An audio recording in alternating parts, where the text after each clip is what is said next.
Hello, everybody. Welcome to Game Retail Ramblings, episode number checks notes 24. Coming to you, of course, live from Millennium Game Studios in Rochester, New York, home of the largest game store in the country currently. I'm sure there are other people plotting our demise and zoning spaces out to get bigger than us, but we're going to use the moniker for quite as long as we can. If you didn't get a chance to go to Gen Con, please stay tuned to the channel. We're going to have a ton of coverage after this. Today, I don't have a great title for the episode, which means that I'm going to lean on Logan to come up with a good title for the episode, because we're just going to do a breakdown and a chat of the week that was last week at Gen Con in Indianapolis. They had record attendance, apparently. It was sold out before it was opened. Every badge was gone. It felt like from some people that it wasn't as full as it was the year before, so I'm not sure exactly how the count's going and whether or not that's unique badges or turnstile. Turnstile is a little bit different. That's the number of people that attend every day as opposed to the number of unique badges and stuff. I know the report from ICV2 said that the number of vendors that were there was actually down from last year, though the number of people, I guess, in the show were up. I stayed at a different hotel than I've ever stayed at before. I enjoyed the place where I stayed, so I'll probably be staying there moving forward. I'm not going to list where that was because I don't need you all to flood into that place. It was really nice because it was quiet there. All right, then. Keep your secrets. On my schedule for the event for the day, I flew in on Monday, which is a day earlier than I've ever flown in before. I waited for my buddy Steve Ellis to get there. Steve is a really good friend of mine. We've been friends for over 20 years at this point. He used to own Rainy Day Games. He sold it a couple of years ago. He ran Oni Press Studios for a little while in terms of their games department, and him and I are in business for Gaming Days LLC, which is the company that owns Free RPG Day, and there's a handful of other events that we're looking to put on the calendar as well. I noticed that he wasn't coming in until 6:30, 6:45, and at 4 o'clock there was a showing of Deadpool in the mall, and I looked at the seats that were there, and there was only one seat bought in the entire cinema. So I wandered over to the mall and I watched Deadpool on Monday. Oh, hello. And I'll list the place that we had dinner at, but I want to give some context to that. Inside the game industry, we go to a lot of different conventions and we go to a lot of different spaces where we're there for years and years and years. And whether it's known or it's unknown, we have basically what's called food wars. And food wars is we go into these places year after year after year after year. And the idea is to find, there's a handful of us that are looking to find the best places to eat. Oftentimes those are a little bit off the beaten path and they're away from the general bubble that conventions or the trade shows end up attracting for people. We want to try to get around the periphery of that to be able to have meetings and things like that. So there's a handful of folks that are part of that Food Wars League. There's Mike Webb from Paizo. He's a well-known foodie from his days at Alliance, and he's really good about discovering great ethnic places to eat. Lax Chandra from Serious Dice is somebody that worked at Wizards of the Coast for a long period of time with his partner Tina. They're well known for their food places as well. They're a hard person to find at some of these shows. Justin Zoran from WizKids is another one that certainly makes the list. There's Jake Thies from WizKids. He's particularly exceptional in the Indianapolis area because he worked for Gen Con for a number of years. So he has a really good list of food as well. Nick Koss from Top Deck Games.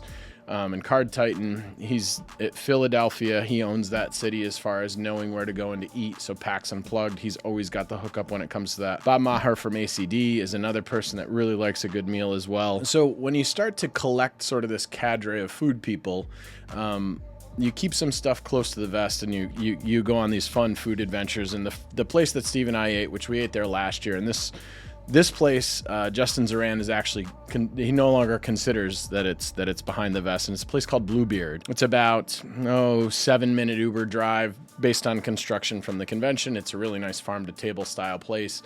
The menu changes daily based on their ingredients and stuff like that. So we had a really good meal at Bluebeard, and I think we ended up going back one other time as well. It's not call ahead. You have to do walk up. There's inside and outside places to eat there. They can accommodate big groups and small groups, and it was really good. And the cocktails apparently are exceptional there. So that's where we ate on Monday night. Really good time. Just Steve and I. We shared a whole bunch of food and stuff. So that was a really nice day to sort of be able to get into Indy and get checked into the hotel, relax a little bit, and sort of kick off what our convention was going to be. Tuesday, we managed to have a conversation with John Zinzer of AEG.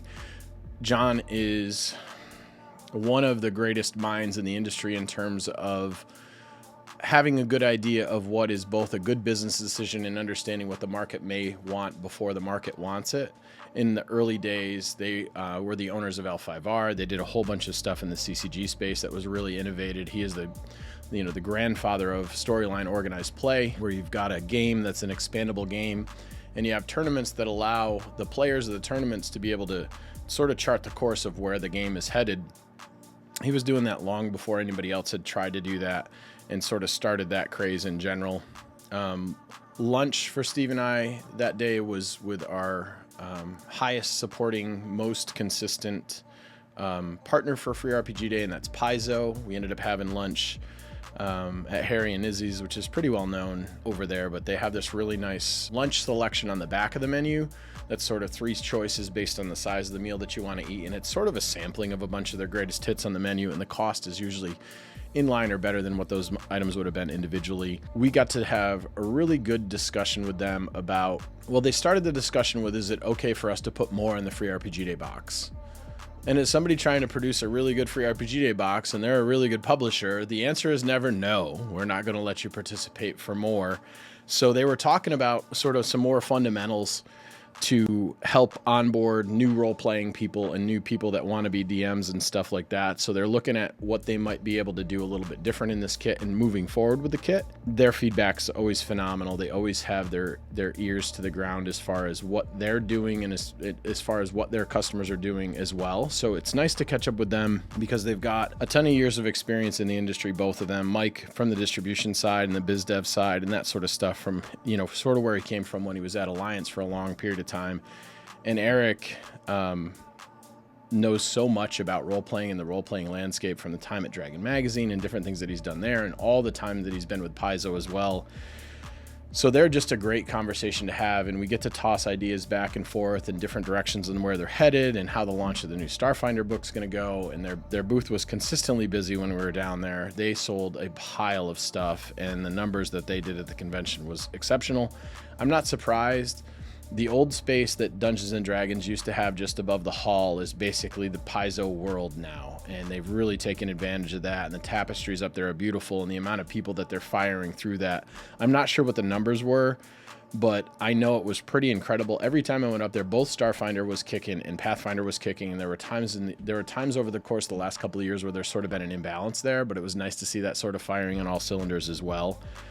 So that was just a really good meeting. We tend to meet with them at the beginning of the show to set the table for everybody else that we're going to talk to for Free RPG Day. We like to make sure that they're taken care of, and if there's something that we need to circle back with them on, or there's something that we see, it's nice to have that conversation early on because it allows them the time to think about some stuff internally and then get back to us if they want to make some adjustments while we're at the show. Not that ever happens most of the time because we're both really, really busy after that. But this show, we got to circle back on some stuff that we got clarification on that's really good. So you won't see a lot of that work until you get the box this year, and you'll get to understand that. Shortly thereafter, Steve had a meeting with Alan Hockman, and Alan Hockman I spoke about him on the last video that I did. He's the owner of Pastimes, and he's the person that handles basically all of the larger Magic events that you see across the country. He handles the big Magic celebration, the Magic cons. He handles all of their events at Gen Con, all of their events at PAX, and is just, the tops of what you can get as far as event organization goes in our industry.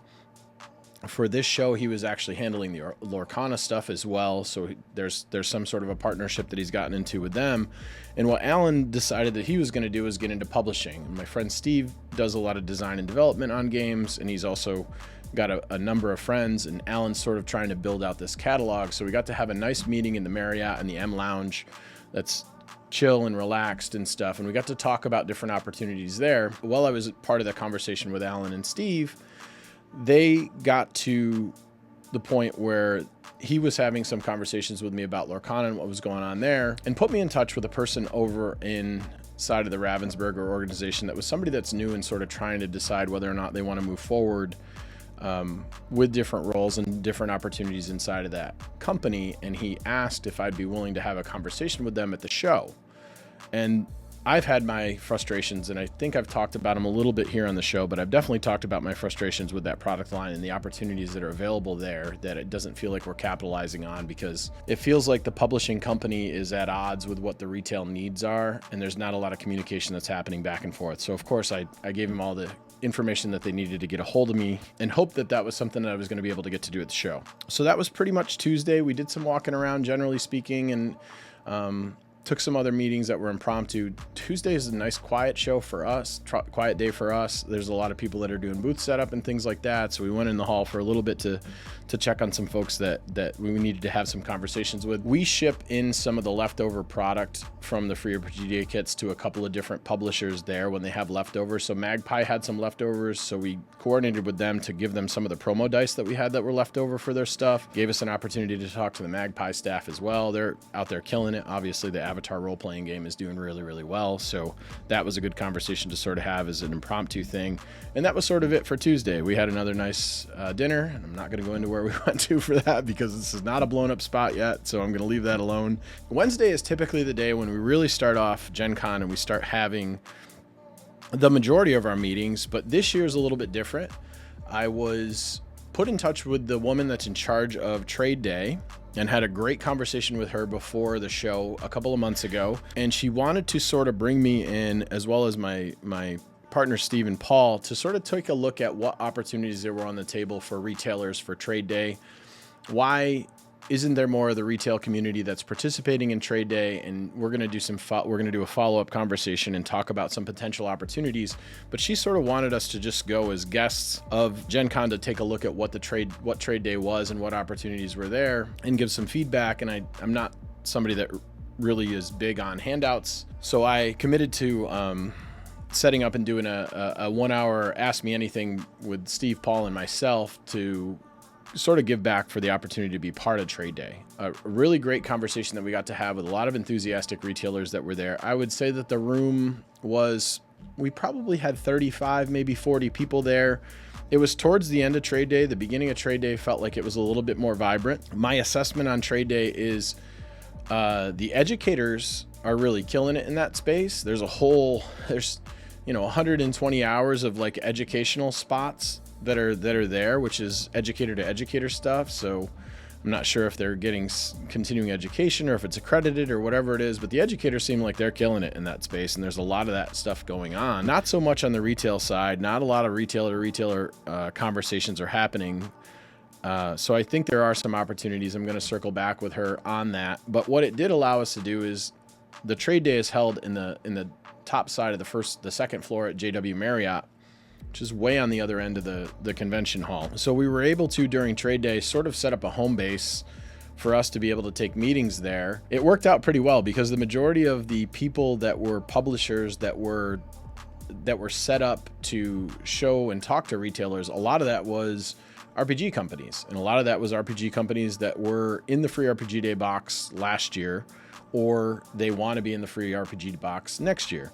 So a lot of our meetings were sort of circling back with those publishers that participated, getting feedback from them about whether or not they had direct sales pops and things like that. One of the first people that we talked to was Maroki. She works for Story Engine. Great conversation with her. We went into she's sort of new to this end of the industry, though she's worked with metrics and different things like that as far as follow through and biz dev and that sort of thing.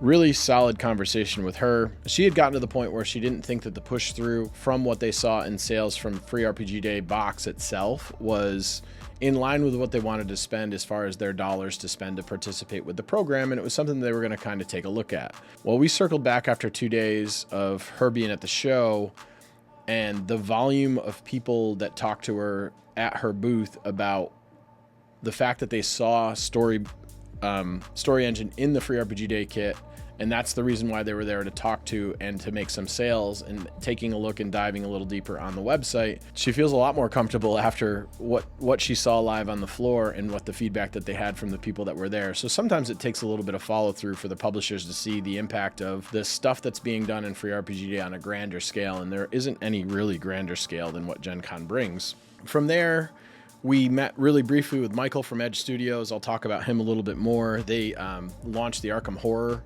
box at this show. That's absolutely beautiful. We spent some time during our walk and talk going over some of the contents for that. It's a near perfect RPG product. It's hard for me to say that about anything in the RPG space, but just the intentionality of the reason why the product's made, how the product's done, what it's delivered, and the opportunities for the product are really bright and really well thought out. And it sort of speaks to the level of professionalism that Michael brings to the industry, where, you know, he has a sense of the RPG landscape that a lot of people inside the RPG landscape don't necessarily have.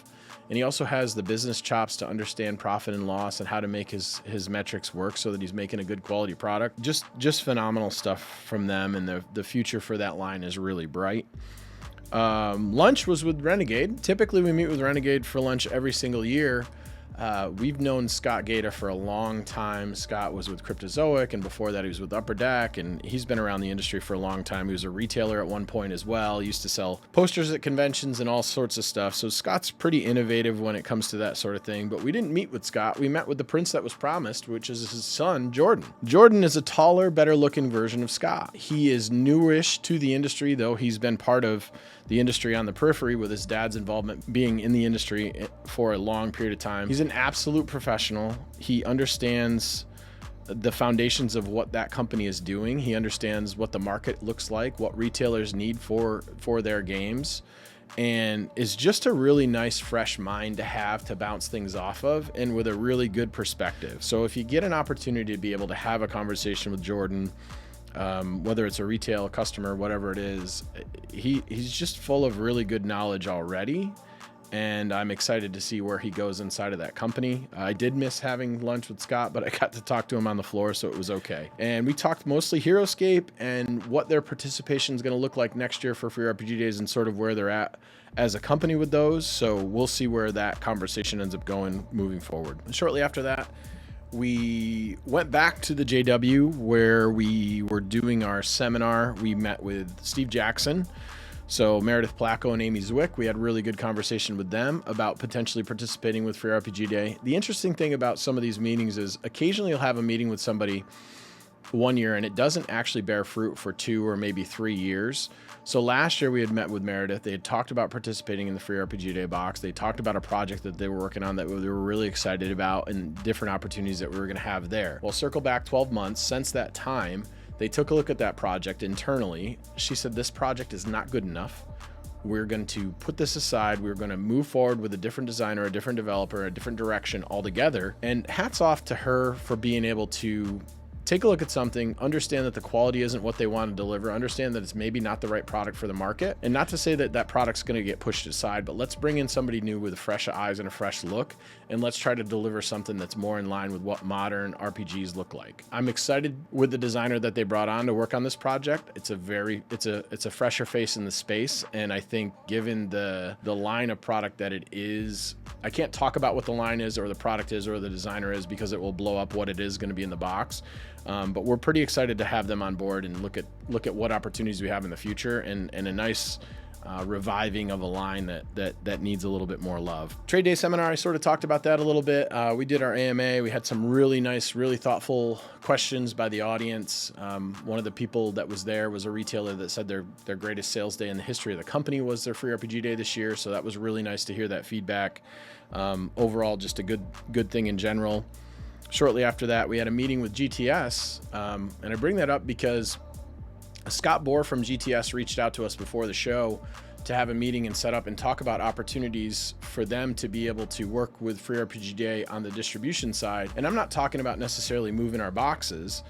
He wanted to talk about how he could promote the boxes being sold, even though somebody else was handling fulfillment, and work with the publishing partners that they have there and do it sort of as a marketing plug, which for distribution, there's a lot of times when I give them a bunch of shit because they're not the most innovative in the space. And I think there's opportunities there if they thought a little bit beyond what they're used to. We've always done it this way, doing something a little different. So I'll give Scott and GTS a lot of credit for reaching out with us and looking at this sort of as an opportunity where, you know, they're not necessarily going to make any money on the kits right now, but they're looking at ways to get involved with the publishers and the retailers that are involved with the kit and figure out a marketing push to be able to get more involvement there. So that was really nice to see somebody wanting to do a little bit extra. They understand the potential value for it without just a check being written and that sort of thing. So that was Wednesday. The show hasn't opened yet. Thursday, the show opens, and I had a great conversation with Logan and Brian and said, you know what we're going to do? We're going to meet down at the show at 10 o'clock when it opens, and I'm going to give you a lay of the land. What a terrible idea that was. I can't give anybody the lay of any land because we're not moving at all. We're in this quagmire of humanity, and we're just trying to squeeze through things. And Logan is as comfortable as I am in a pile of people that we don't know, which is not comfortable at all. I don't like big groups. I don't like large crowds. I like a small, intimate group, and it was just not the vibe. So we wandered around. They trucked through. They did their best, and we just decided we were going to can it after we got stuck in a corner, and we just literally could not move. I'm like, this was terrible. Why do I do this? And then I thought about it, and I'm like, you know what? I've gone through this a bunch of times. I should be smarter than this. The best time to actually go to the show floor, if you're looking to do a walk and talk or you're looking to do interviews or anything like that, is always after lunch, right? So 12 to 1 o'clock, that hall starts to dissipate a little bit. People get into their events. The wow factor of running to the booths to get whatever the limited products are gone. Everybody's going across the street and they're trying to get to the food trucks and stuff. You have a lot more opportunity to be able to walk around with space and more time, and the rush has sort of died down. So what we talked about doing was possibly getting together, you know, sort of mid to later in the afternoon when that happens, to be able to avoid all the traffic and stuff. And it was certainly something that worked out a lot better. During that time, Steve had a great meeting with Chaosium, and he worked with Free League as well. Chaosium has something that's very, very interesting. If we can pull that off, I think it would be an amazing get for the box. We'll see how that goes, but it's a really cool idea that they put forth, and we'll see if we can deliver on that. So I don't want to get into much of that because I would be spoiling a whole bunch of stuff, and I'm not supposed to do that. So that brings us to 11 a.m. Fantasy Flight in-flight. Logan and Brian got tickets. I was a guest of Fantasy Flight, so I got to go up into the second and third row in there. The executives were in the first row. I sat right behind Danny and a couple of the other guys. Danny and Tyler, the designers for the SWU design team, they were very chest forward in their seating. They were happy about themselves. I'm glad the in-flight's back. They did a whole bunch of announcements on a bunch of things that we sort of knew were coming. We got some small sneak peeks on things. Most of the things in that presentation were fairly predictable. It was professional. It looked good. They did a nice job rolling those things out. But there wasn't anything on there that was sort of this wow moment or, boy, I didn't see this thing coming or something like that. I think there's a lot of opportunities for things they could do with that in-flight that maybe they didn't take advantage of. As an example, in years past when they used to do the in-flight, so one year we left the in-flight and everybody there got a Keyforge deck. They had announced Keyforge. Now we had something in our hand on the way out the door to be able to play. There was a huge buzz for Keyforge inside of that, and then they had demos that you could go and you could actively do. You know, the year before that, they announced Legion, and then we all piled out of there, and they had tables with demos for Legion that was there. And there really wasn't a call to action after this thing. It was a nice rah-rah. We all were happy that we were there, and we were having good conversations about what's to come in the future. But then for 11 o'clock on the show floor, when a lot of people want to kind of be out there doing their thing and checking out all the new stuff, we didn't then leave from that 11 o'clock meeting to go out to their crowd around their booth to see the next new cool thing. So I think maybe next year they'll have different opportunities, and they'll have a platform to be able to sort of bring us into a new play opportunity, or really to get that vibe going a little further in the show. For my money, I'd like to see the show maybe go in the evening time on Thursday, and then with maybe some teasers, 2 or so teasers that say, and then check out our booth tomorrow morning to see what we have to unveil. So then on Friday morning, you get this huge rush of traffic. There's a bunch of people. They're talking about stuff. They're continuing on this thing, as opposed to just, here's the names of the next SWU sets, and this is the stuff that we're doing, and so on and so forth. So nice show. Glad it's back. Think there's a lot of opportunities for there. Overall, everybody on the stage did really well. It was nice to see Jim Cartwright up there, which for my money is probably the heir apparent to the Fantasy Flight throne. if there's such a thing over there. He did a great job. He's a guy that knows the industry and knows what that brand needs, so it was good to see him up there at the helm. Steve met with Marvel, had a great conversation with Marvel. Marvel was one of the companies that was in our Free RPG Day kit last year, and they sort of didn't understand the assignment, and what they had was, rather than a play experience, it was sort of more along the lines of this thing that was more of a catalog or marketing. They understand the assignment now, and moving forward, it looks like things are going to be really good. So I'd look forward to Marvel coming back with something bigger and stronger. While he was doing that, I had a meeting with Steamforge. Steamforge is the company that makes a whole bunch of board games that you've seen that are licensed board games and really good popular video games. And they had announced recently that they were buying War Machine from Matt Wilson, the owner of Privateer Press. So I met with Matt and Toby and Rich and Faraz, and I just sort of wanted to know what was going on. What's this line doing? What's your strategy? What does it look like moving forward? And they are intelligent in that they have a bunker where they meet with people that's pretty close to the hall, that's a little bit away. But an easy walk for anybody coming from the convention space, and they've been there like the last 3 or 4 years. So it's nice to be able to get into a nice air-conditioned room after dealing with the humidity of Indianapolis. We had great conversations about War Machine and where they want to go with that game in general. At this point, I'm probably going to do a whole follow-up War Machine video as we get closer to their actual launch. I had memed out Privateer Press the last time I blew out all their stock with "We're never getting back together, ever." This is a new company, so I feel like I'm allowed to get back together with the game. So what I'm going to say is we're going to do whatever we can with that game to give it the full support that we would do with a miniatures line in our store. Part of it has to do with just the opportunities in the miniature space right now being a little bit limited. There's no clear number 2 behind Warhammer at this point. They've got a good plan. They've got a good direction. I really appreciated what they said. I don't want to blow up their stuff. Their retail strategy and their understanding of the ever-growing wall and how that can be problematic for both customers and retailers, they have a really good plan for. And the license in the line itself, as far as history goes back, and it's well revered, and I think they have a really good opportunity there. So that was a great conversation. From there, I had a really good conversation with Nathan from Pandasaurus. Every minute I get to talk with that guy is a positive EV minute for me. We have really similar mindsets when it comes to business, when it comes to publishing and retail. He's doing things with a positive cash flow with really high batting average with the stuff in their lines. It was nice to kind of kick things around. We're both pretty open about sharing our experiences with business relationships and different things like that. It was nice to catch up with him. He had some stuff that was going on Facebook that sounded a little bit shitty, and we had some really good conversations about who the person was on the other end of the phone call for him. I was shocked but not surprised.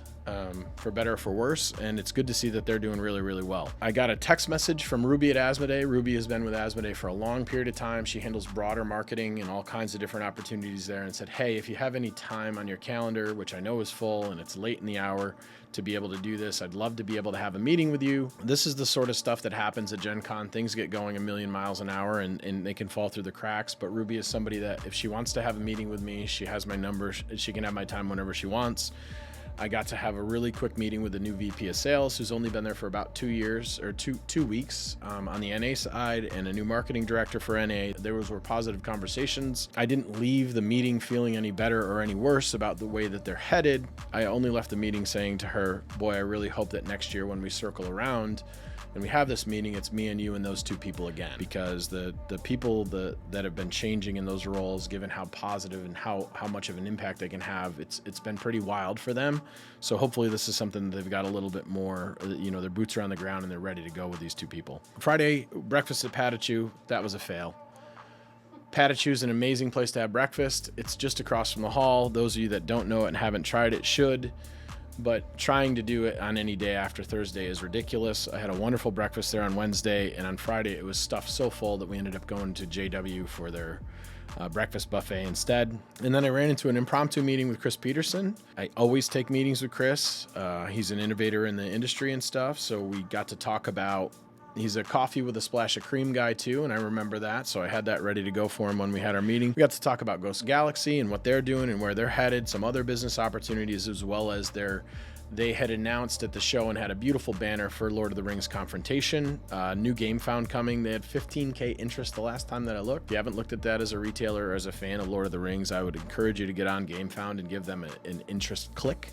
I think that what they have coming for that game is one of the most beautiful things that I've ever seen in my life, And when I say that and I attach Chris Peterson's name to it in terms of look and quality, anybody that's been in the industry and ever looked at anything that he's done know that he's kind of the highest quality when it comes to that sort of stuff. So that was good. I'll speed through sort of the rest of this stuff because we're getting towards the end here. Had a really good meeting with Brian Bornmueller, who works for Office Dog at Asmodee.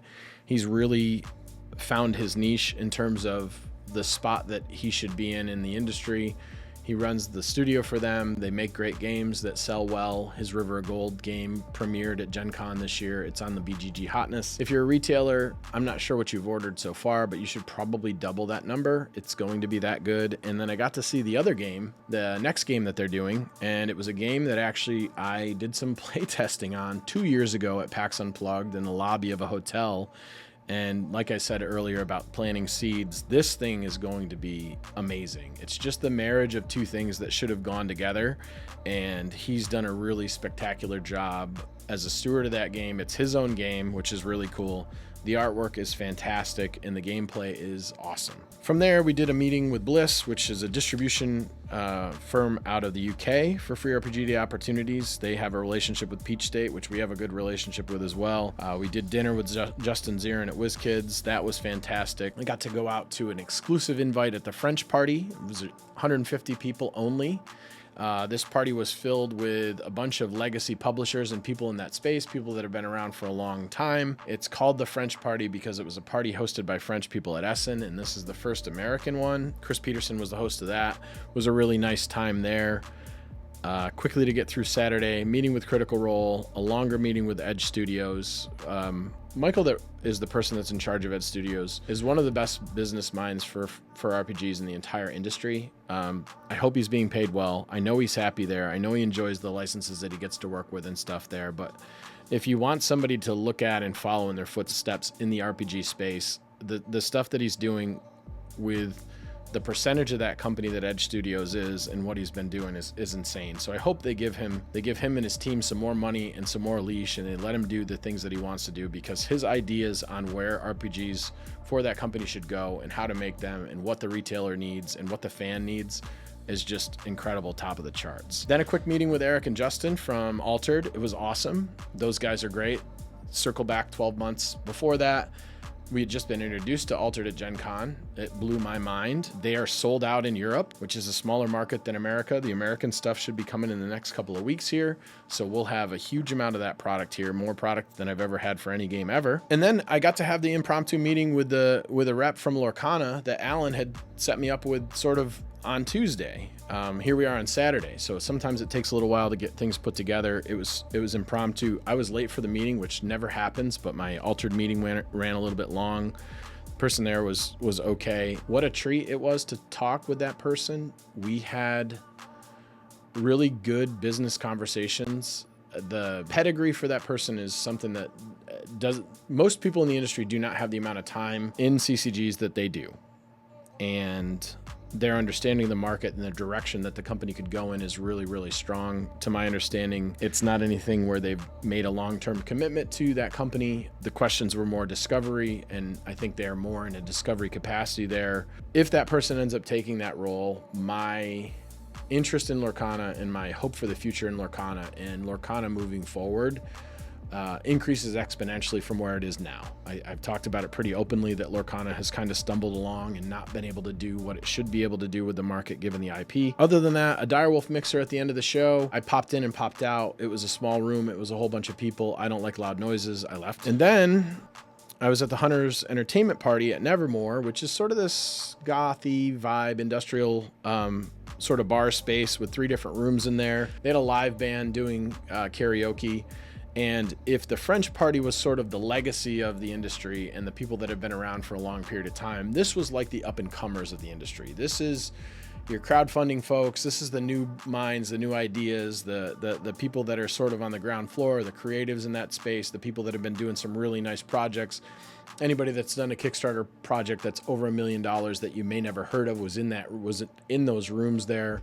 A lot of excitement, a lot of energy, a lot of enthusiasm, a lot of loud noise. Not my favorite, but in general, I got invited by Aaron from Roll a Crit. We've had really good conversations. He's one of those people that came into the industry from the outside and was like, are things really this way? And I just had to remind him, yeah, they're really this way. But if you get over these couple of hurdles, things can be really good for you and stuff. So I'm really happy with where his company's gone.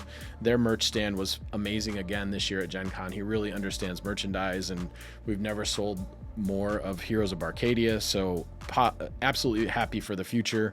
Ivan Van Norman, who's the other person that's the name of the party was after, obviously his Kids on Bike stuff has done really well, and he's got some great products coming too. Sunday, and we'll wrap up pretty shortly here. Sunday, I met with my lovely media team, finally, and I said, hey guys, we thought about, okay, we'll get into the hall a little earlier and maybe we'll do some shots there. And I'm like, why don't we just wait and see if there's a bunch of people that have gone home on Sunday? And Sunday was a much better call. They're either going to do a separate episode, or we're going to do something where they splice in some of the walk and talk that I did there. But it was a much more fruitful experience for us in general. The lines were still the lines, but it definitely wasn't as bad as what it was previous to that. So I got to do a bunch of walk and talks around a bunch of different areas.